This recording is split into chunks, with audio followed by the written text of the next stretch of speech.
નરેન્દ્રભાઈ મોદી સાહેબ જ્યારે વિકસિત ભારતના સપનાને લઈ અને નીકળ્યા છે ત્યારે ગુજરાતમાં પણ જે વિકસિત ભારતનું ગ્રોથ એન્જિન છે એવા આપણા મુખ્યમંત્રી શ્રી ભૂપેન્દ્રભાઈ પટેલ સાહેબ અને નાયબ મુખ્યમંત્રી શ્રી હર્ષભાઈ સંઘવી સાહેબના નેતૃત્વમાં આજે જૂનાગઢ જિલ્લાના કેશોદ અને માંગરોળ મુકામે ગુજરાત સરકાર દ્વારા જે ગુજરાત રાજ્ય માર્ગ વાહન વ્યવહાર નિગમને જે ગ્રાન્ટ ફાળવાલી છે એ અંતર્ગત કેશોદ અને માંગરોળ બંને જગ્યાએ એસટી વર્કશોપનું આજે ખાતમુહૂર્ત કર્યું.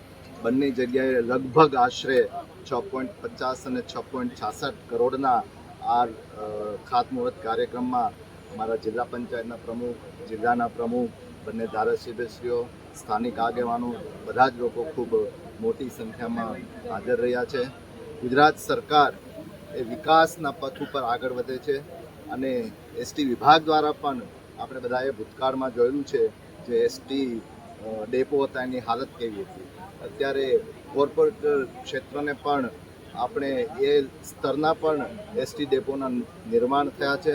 તેની સાથે સાથે એસટીમાં પણ જીપીએસ ટ્રેકિંગ સાથે બસનું મોનિટરિંગ થાય, એ યોગ્ય જગ્યાએ ઊભે છે કે નહીં, ઓવર સ્પીડિંગ કરે છે કે નહીં, એનું પણ મોનિટરિંગ થાય છે.